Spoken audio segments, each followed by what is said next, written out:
Hamma narsa inshaalloh yaxshi bo'ladi. Bugungi kunim eng go'zal kun bo'ladi degan niyat bilan turadi.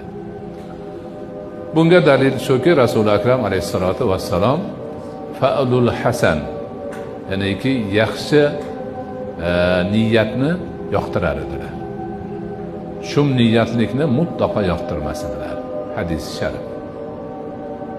Ana nima bo'lar ekan, falonmikin, pistonmikin, bu bo'lib qolamanmikin, bu bo'lib qolamanmikin degan yomon niyatlarni xayoliga ham keltirmaydi.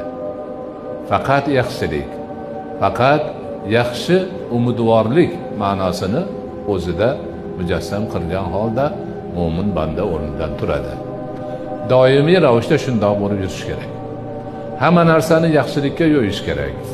Hamma narsadan faqat yaxshilikni kutib, Allohning o'zi bizga shu yaxshilikni beradi degan niyatda yurish kerak.